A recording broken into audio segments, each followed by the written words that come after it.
Angra em Revista, no Rádio Clube de Angra, quinzenalmente aos sábados. Olá, muito boa tarde, seja bem-vindo ao programa Angra em Revista. Connosco está o Presidente da Autarquia de Angra do Heroísmo, Dr. Almenes. Boa tarde, obrigado por estar connosco. Sempre um prazer. Presidente, 489 anos da nossa cidade, é muito ano para contar história.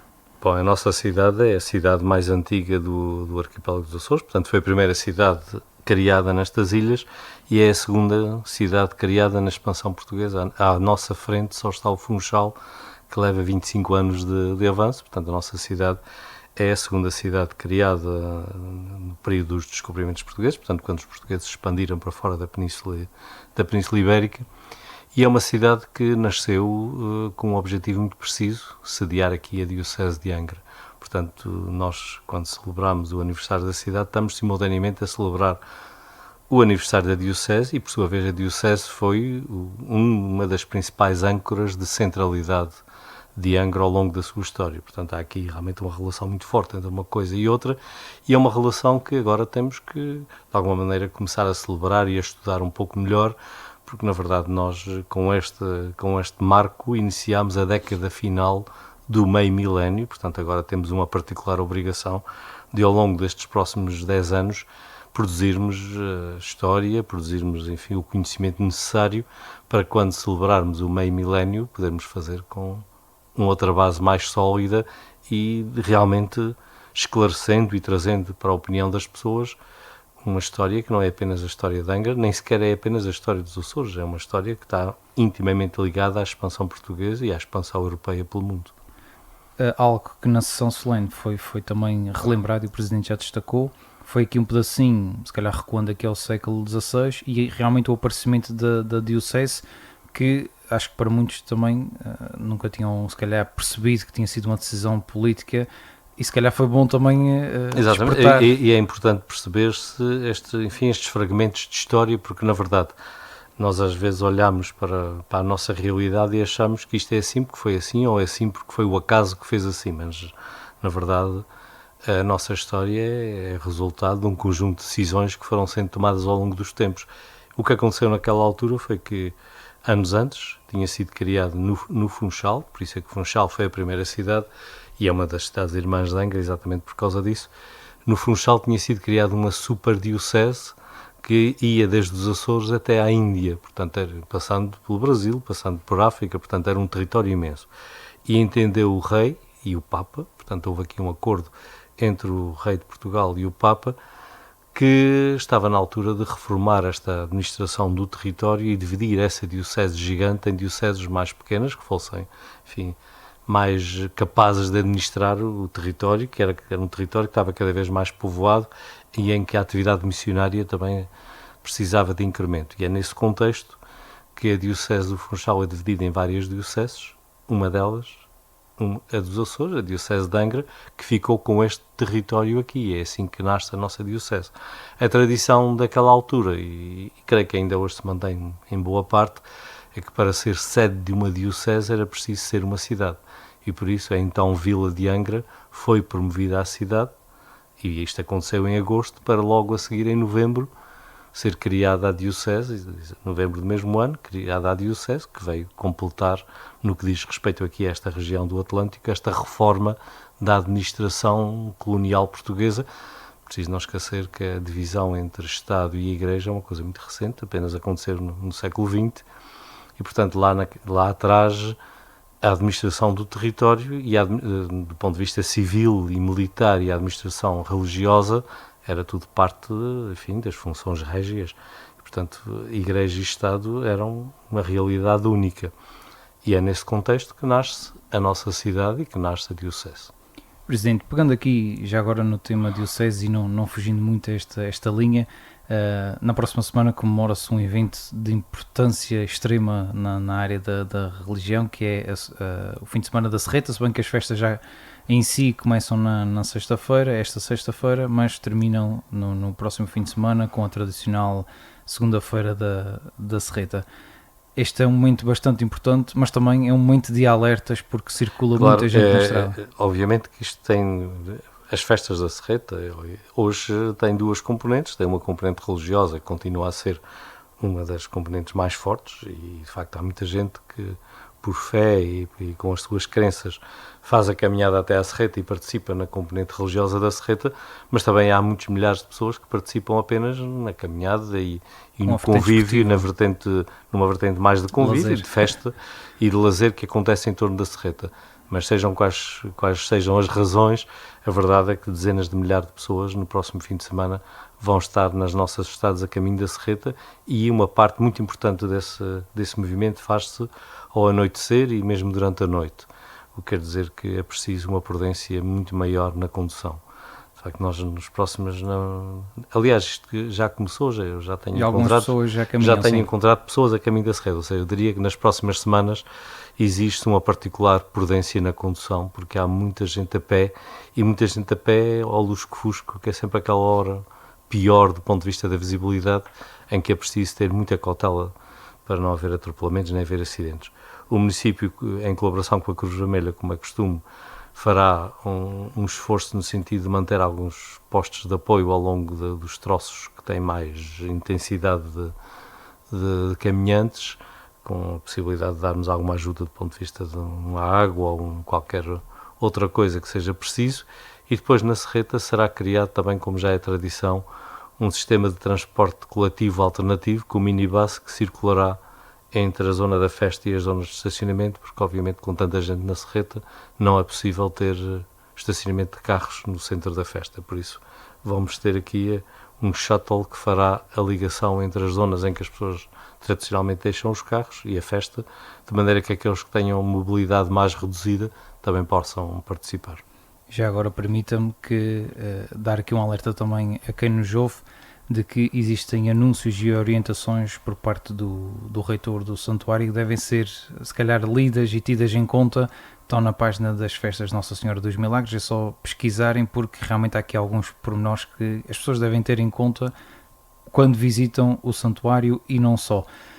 Também temos novidades sobre a Igreja das Concessionistas. Bom, nós temos novidades sobre duas igrejas, a das Concessionistas porque foi formalmente entregue a obra, ou seja, foi formalmente dada por concluída esta parte da obra, e a outra de Santo António dos Capuchos, que nesta altura também já tem o seu teto, já está a ser pintada e já está a ganhar a sua forma.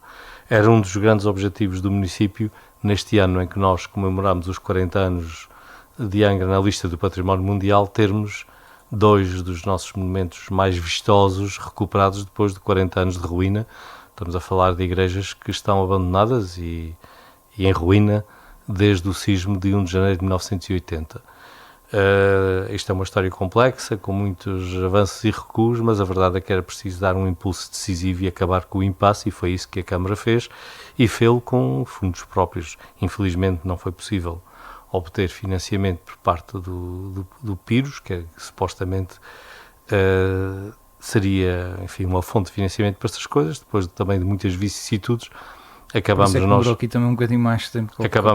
Fez-se o possível para tentar, enfim, fazer mielheiro, digamos assim. Fazer mielheiro e não ir buscar toda a despesa ao bolso do contribuinte angrense, mas a verdade é que o contribuinte angrense teve que contribuiu muito, teve contribuído totalmente, e na verdade isto é bom para as pessoas também perceberem, é bom, aquilo está ali o nosso IMI dos últimos anos investido, e portanto nós toda a gente que paga o seu imposto neste Conselho contribui, portanto aquela é uma obra que é de nós todos. E a verdade é que é uma obra que acho que nos pode orgulhar a todos, porque na verdade uma cidade não pode ser património mundial e ter monumentos em ruínas, porque isso, no fim de contas, é uma negação daquilo que deve ser. E também, e repetindo um bocadinho aquilo que eu disse outro dia no aniversário da cidade, está na altura de toda a gente olhar para isso. Nós, felizmente, temos uma cidade que está muito bem conservada, toda a gente louva o bom estado da cidade, mas continuamos a ter alguns edifícios que destoam. A maior parte desses edifícios, infelizmente, são edifícios públicos. Os privados têm feito um melhor trabalho do que os públicos e, portanto, fica aqui o apelo às entidades que têm edifícios a seu cargo, que em vez de andarem a chagar os privados, façam qualquer coisinha por aquilo que têm a obrigação de fazer.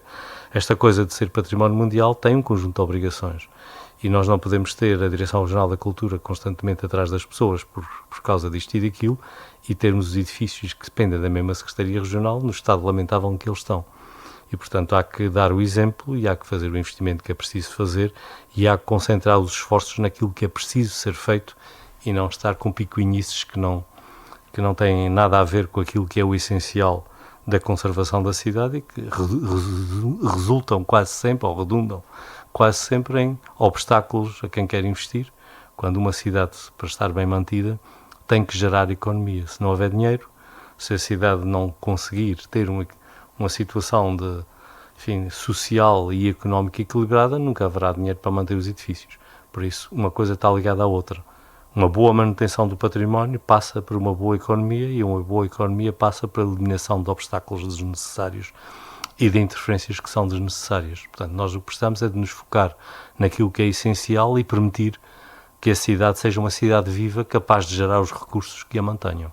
Angra reerguida das cinzas, não é? Portanto, foi esse o lema das São Joaninas deste ano e é uma história que é preciso contar e recontar, porque na verdade Angra e o património mundial não se conserva como se fosse um museu. Nós não queremos musealizar, muito menos queremos imobilizar ruínas. Não faz sentido dizer que isto é uma ruína, então fica a ruína e vamos imobilizar a ruína e embelezar a ruína. Esse não é o caminho que Angra quer seguir.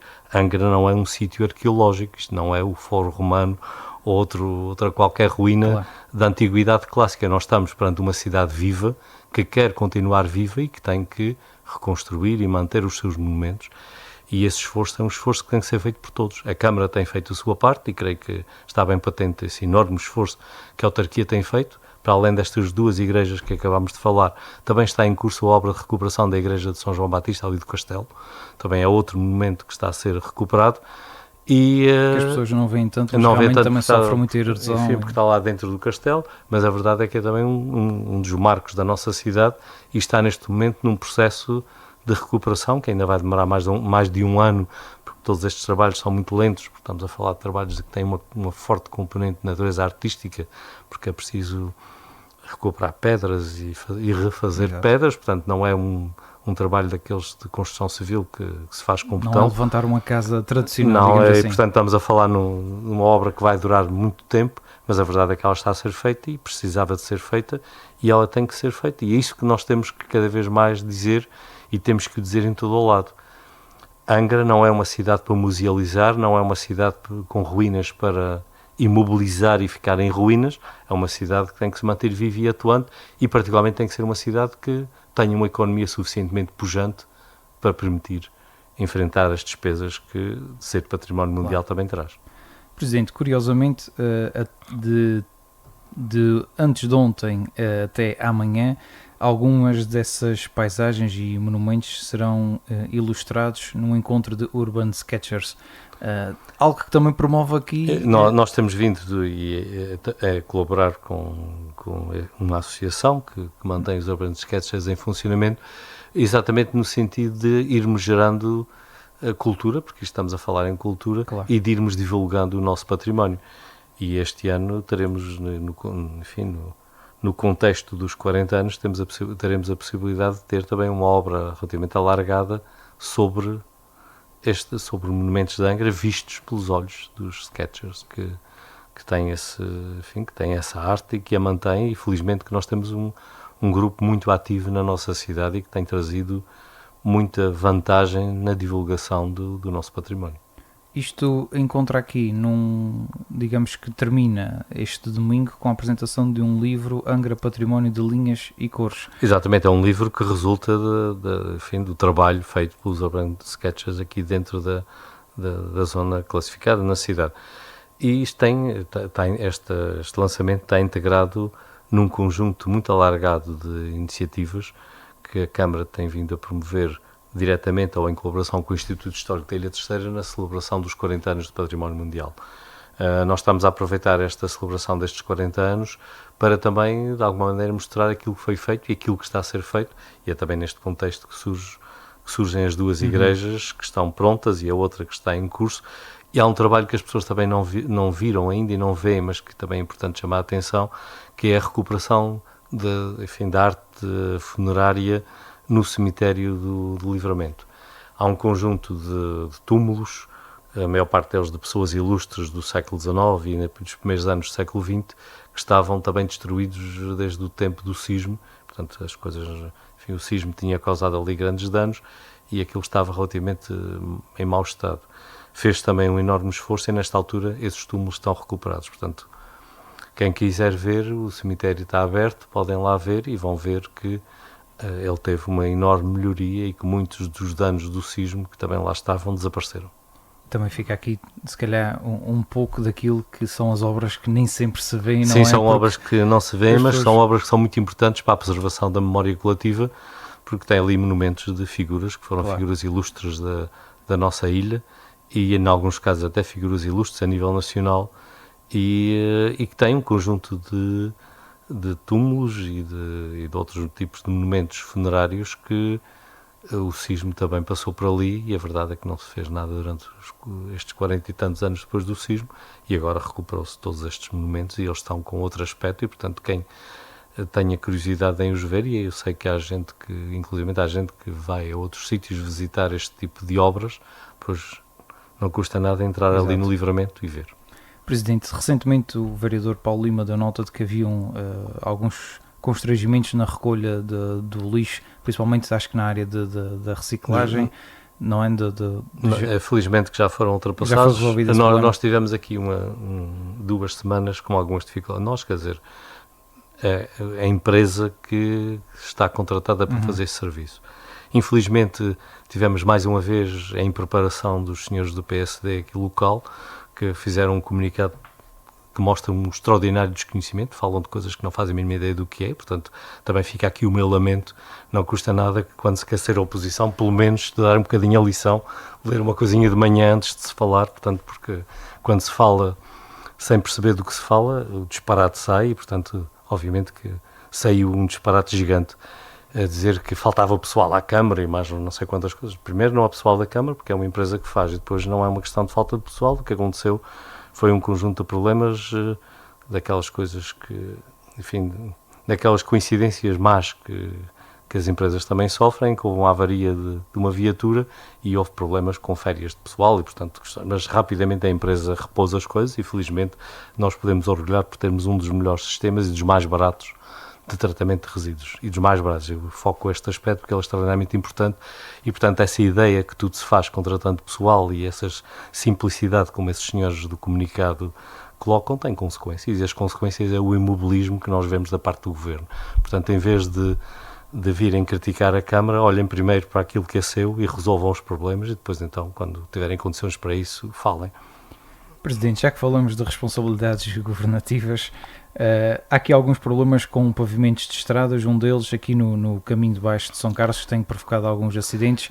Alguém pediu responsabilidades à autarquia, a verdade é que isto é uma estrada a responsabilidade de obras públicas. A estrada regional é uma responsabilidade do Governo Regional, através das obras públicas, e portanto há um problema ali, e é um problema que infelizmente houve um erro numa notícia e foi dito que a Canada Nova de São Carlos, que o acidente tinha sido em Canada Nova, exatamente, e que tinha 2 sentidos, mas já há muitos anos que ela só tem um sentido, exceto um pequenino troço. São Carlos, mas é de São Pedro, neste caso, o que acontece é que esses acidentes aconteceram naquele troço de estrada antes de chegar à Canada Nova, na estrada regional.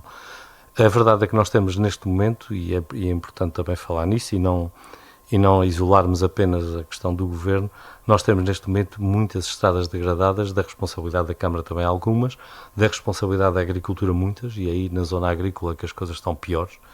Eu vi o Governo anunciar que ia fazer um investimento nessa área, espero que esse dinheiro chegue rapidamente aqui à terceira, porque a rede agrícola está num estado lamentável em muitos lugares.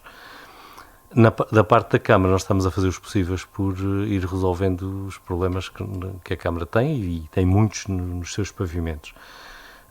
Infelizmente são obras muito caras e que demoram muito tempo e que são complexas. Nós temos uma em curso grande ali nas Bicas e que vai avançando mais sim, da responsabilidade da Câmara, e vai avançando mais devagar do que aquilo que nós gostaríamos, mas vai avançando. Ficou pronto já a Canal de Rolo, que também era outra zona crítica que tínhamos. Vamos agora avançar em poucas semanas para as Canadinhas, ali por cima de São Bartolomeu e das 5 Ribeiras, portanto também uma zona muito degradada. Também estamos em andamento com o processo para o caminho de cima, que vem das 12 Ribeiras até aqui a São Bartolomeu, que também tem troços que estão em muito mau estado. Portanto, e a Câmara também está a fazer outra coisa, que é tapar buracos que estavam mal tapados. Abertos pela autarquia, Abertos neste pela caso. autarquia. O que acontece é que nós, quando temos avarias de águas ou de esgotos, abrimos buracos e, como têm que ser rapidamente tapados, normalmente são tapados com asfalto a frio. O asfalto a frio nunca fica suficientemente liso e depois vai-se degradando, porque não é tão resistente E como o outro. levanta mais Levanta facilmente. e exato. fica com... Às vezes fica demasiado alto, outras vezes demasiado baixo e, portanto, é desagradável isso. E nós começamos do fim do concelho lá dos Biscoitos para cá e estamos, neste momento, a tapar, a substituir esses buracos. Nesta altura está a ser feito esse trabalho na zona da Terra Chã e vamos voltar, está feito até à Serreta e agora vamos fazer o troço da Serreta para cá, no sentido de eliminar, obviamente, só as situações que são da responsabilidade da Câmara. E tivemos um azar neste processo que foi pela terceira ou quarta vez consecutiva o concurso para a substituição do pavimento ali do Desterro Lameirinho, aquela subida para ali acima ficou deserto mais uma vez. Nesta altura as empresas, só há 2 empresas que têm condições para fazer pavimentos de asfalto na nossa ilha e as 2 estão com muito trabalho e, portanto, as coisas não têm corrido como deve ser e, portanto, ficou o concurso deserto.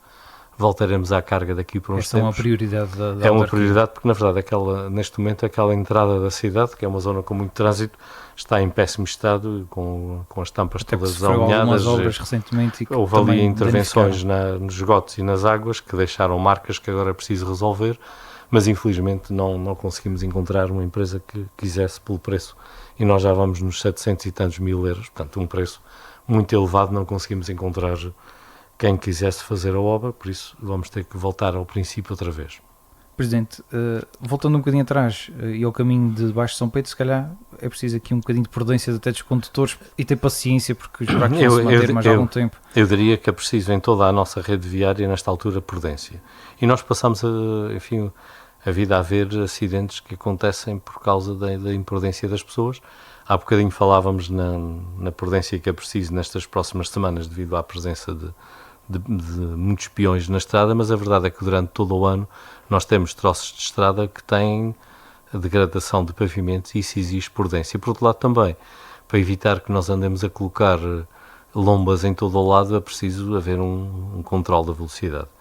As queixas que mais se ouvem é que os carros passam demasiado depressa em determinadas zonas e se a Câmara acedesse a colocar lombas em todos os sítios em que as pessoas pedem, nós não tínhamos estradas, tínhamos serras. Até porque a Câmara já tem investido em semáforos e coisas do género. Mas a verdade é que os semáforos são com uma velocidade... Eram zonas críticas. Se as pessoas não respeitarem o semáforo, como muitas vezes acontece, Também ou seja, acontece. particularmente durante a noite, o semáforo está vermelho ao não estar, a violação da lei é a mesma coisa Claro. que seguir em excesso de velocidade.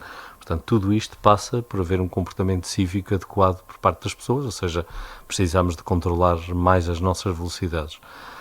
São entre os nossos ouvintes, com certeza que temos muita gente que já foi à Câmara, ou já escreveu para a Câmara, ou já enviou um e-mail a pedir uma lomba para a sua canada, mas a verdade é que nós não podemos, nem devemos colocar lombas em todo o lado. Senão as Isso estradas também... eram todas cheias de lombas. Não, e depois temos um outro problema, que é isso causa problemas durante a noite, com ruído e vibração em quem mora de roda da lomba. Normalmente coloca-se a lomba, 3 semanas depois estamos a tirar a lomba, portanto há aqui um conjunto de questões que não podem ser resolvidas dessa forma, têm que ser mesmo resolvidas através do cumprimento daquilo que são as obrigações de quem conduz, que é respeitar os limites de velocidade. Presidente, já foram assinados os protocolos que levarão à execução dos projetos aprovados no Orçamento Participativo de Angra e poderia destacar aqui os 4, digamos assim, que têm a ver com a instalação de um ginásio fitness ao ar livre em São Bartolomeu, instalação de uma sala para formação tecnológica na Junta de Freguesia da Vila do Porto Judeu, um projeto para a construção de um jardim pedagógico nos Altares e uma requalificação do cemitério do Bom Fim em São Sebastião.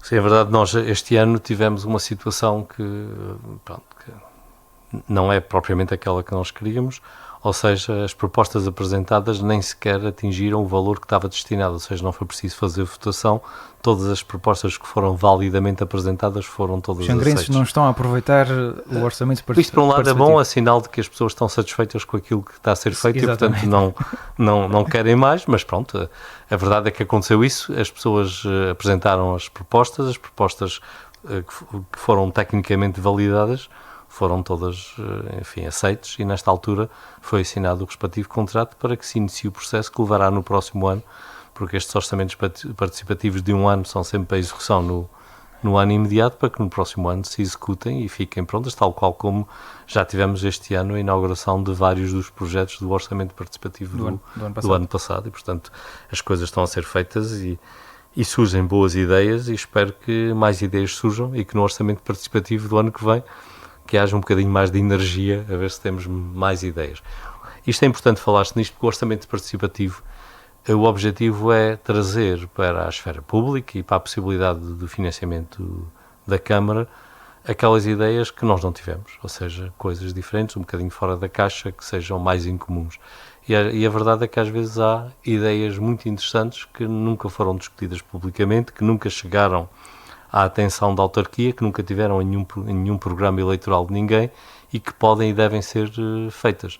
Por isso fica aqui o meu convite para que as pessoas aproveitem agora estes próximos meses, porque o orçamento participativo vai ser lá para o fim do ano, aproveitem os próximos meses para ir pensando aqui numas ideias mais originais, numas coisas que se queiram fazer e que possam ser, enfim, aquele golpe de asa que às vezes as nossas freguesias também precisam. Às vezes uma ideia que a gente pode pensar que não tem cabimento, às vezes até tem. Exatamente, e às vezes essas ideias são muito interessantes e resultam em obras interessantes e particularmente resultam numa valorização do espaço público que de outra forma não aconteceria. Presidente, para terminar o programa não posso deixar de falar sobre ligações aéreas, já que a Ryanair anunciou recentemente que deixará ou que voará menos vezes para os Açores no próximo inverno-IATA. A Azores Airlines anunciou um reforço de ligações com o continente, mais 2 voos por semana. Uma coisa não compensa a outra. Bom, estamos a andar para trás. Nós estamos a falar em coisas completamente diferentes e infelizmente isto são péssimas notícias, a verdade é essa. Porque a questão da Ryanair não é apenas os voos e o número de voos, é a possibilidade de nós termos aqui um conjunto de ligações a uma rede europeia extremamente densa e extensa que a Ryanair tem, ou seja, a grande vantagem daquela empresa não é apenas fazer voos daqui para Lisboa, daqui para o Porto, é integrar a Ilha Terceira numa rede que permite chegar alcance, daqui até, eu diria, praticamente toda a Europa, porque eles têm ligações por toda a Europa. E esta redução é um péssimo sinal e foi uma pena que tivesse acontecido. E mais uma vez fica aqui aquela... Às vezes as pessoas pagam as coisas que dizem com os atos. As pessoas que agora estão no governo, há 3 anos, há 4 anos atrás, diziam, enfim, coisas horríveis sobre o estado das ligações e que resolveriam tudo. Pois é bom que se medite um bocadinho sobre isso e que as pessoas moderem. É um bocadinho como aconteceu com o comunicado do lixo. As pessoas têm que olhar para aquilo que fazem antes de falarem dos outros. E é importante fazer um bocadinho o balanço destas coisas, porque na verdade o que está a acontecer é muito mau. E colocar a SATA a substituir a Ryanair, pronto, é uma solução, mas não é a solução, até porque a SATA tem um futuro extremamente incerto. Também não sabemos... Não sabemos para que lado é que ela vai, como é que ela vai e o que é que vai acontecer, até porque as propostas que foram apresentadas, eu não sou especialista em questões aéreas e muito menos em empresas. Se fosse, eu estaria na área das empresas e ganharia um bocadinho mais de dinheiro, mas a verdade é que... Não impressionaram, digamos assim. Toda a gente diz que não são coisas muito impressionantes e, portanto, nós estarmos a colocar o nosso futuro nesse cesto é mau. E depois temos um outro problema que é preciso não esquecer, é que tudo isto fica dependente da subsidiação dos locais. Daqui a bocado nós vamos ter as passagens todas caríssimas, porque vamos ter apenas 2 empresas que vivem destes subsídios. Claro que nós depois só pagaremos os 134 ou o que for o valor do ano, diretamente, mas depois estaremos a pagá-las indiretamente através dos nossos impostos. Claro. O que não é justo nem razoável e, portanto, o que nós estamos aqui é criar, mais uma vez, uma forma de subsidiação indireta para empresas que não deviam estar a ser subsidiadas. E, portanto, há aqui um conjunto de problemas que começam a surgir no horizonte e que é importante lembrar aquilo que se disse e aquilo que eram as propostas e não fingir que, afinal... se fez uma grande coisa quando não se fez e quando se andou para trás e quando se fez exatamente o oposto daquilo que se anunciou que se faria. Portanto, há aqui um conjunto de matérias que é importante olhar para elas e é importante fazer alguma reflexão, porque esta questão das ligações aéreas são questões centrais para o nosso futuro. Nós não vamos poder manter uma economia sustentável se não tivermos aqui esta capacidade de entrar e sair sempre que seja preciso e entrar e sair a preços razoáveis e, particularmente, criar acessibilidade aos sítios de onde os turistas vêm, que é praticamente a Europa do Norte e a Europa Central, e nós estamos a perder rapidamente essas ligações e não é colocando isto em empresas que estão a passar elas próprias por grandes crises e por grandes problemas que vamos resolvê-los. Depois há outra questão que é a SATA. Na verdade, desgraçou-se, não foi na terceira, foi a criar voos para São Miguel. E agora que as coisas estão no estado em questão, é que nos aparece aqui, depois, para quando as coisas correrem mal, dizer que o problema foi da terceira. Preciso também ter memória das coisas e lembrar que há uns tempos atrás nem poderíamos ter um voo para o Porto, porque não valia a pena, porque não sei o quê. Enfim, aquilo que se disse tem que ser revisitado, porque as pessoas não podem um dia ter uma ideia e a seguir ter outra, particularmente quando o que está a acontecer é uma mudança que não tem nada a ver com os objetivos iniciais. Portanto, é importante haver alguma reflexão e é importante que os terceirenses olhem para o que está a acontecer e percebam o que está a acontecer. Quando temos nos Açores 2 ou 3 aeroportos com uma dimensão, diria até acima daquilo que é o normal para um arquipélago do nosso tamanho, não faz sentido centralizar. Bom, a questão nota-se cada vez mais que não faz sentido centralizar. Não faz sentido e repare-se que estas políticas de criar múltiplas ligações da SAT interna, tudo focado sobre São Miguel, o que leva é custos acrescidíssimos e é um problema que cada vez mais difícil. Daqui a dias vamos ter sérios problemas também com essa frota que depois não haverá capacidade de a renovar. Portanto, há um conjunto de problemas que se estão rapidamente a agudizar e que resultam de más políticas e de falta de pensamento sobre esta matéria. Algo que se tem notado recentemente é que quando, por exemplo, há uma avaria de um avião da SAT Interilhas, é o caos, porque os voos estão tão cheios e não há aeronaves depois suplentes. Portanto, isto aqui nós quando colocamos tudo no mesmo sítio, qualquer anomalia nesse sítio transforma-se num drama. E também chamo aqui a atenção para o que está a acontecer num outro setor, no setor marítimo. Claro. É que se nós formos para fazer mais um porto em Ponta Delgada e deixarmos o Porto da Praia às moscas, estaremos com certeza a prestar um péssimo serviço ao futuro. Portanto, o que está a acontecer com o transporte aéreo não pode ser replicado, aliás, já está a ser replicado no transporte marítimo. E daqui a bocado estamos nós todos dependurados numa única estrutura, porque o centralismo tem sido uma coisa extraordinária. E há um conjunto de promessas e um conjunto de coisas que foram ditas e que é preciso pedir contas a quem as disse. E volto aqui mais uma vez a lembrar um assunto que a mim me tem incomodado bastante, a questão da pousada da juventude. Continua fechada, continua tudo na mesma, quando há 3 anos atrás, se ela fechava um dia, o mundo ia acabar. Pois aqueles que agora estão no poder, eles que diziam que o mundo acabava quando ela fechava. Está na altura de evitarem que o mundo acabe e rapidamente abri-la. Portanto, há um conjunto de questões que precisam de ser vistas e têm que ser vistas neste contexto. Nós não podemos um dia dizer uma coisa, outro dia dizer outra, e nós não podemos estar a dizer às pessoas aquilo que não é.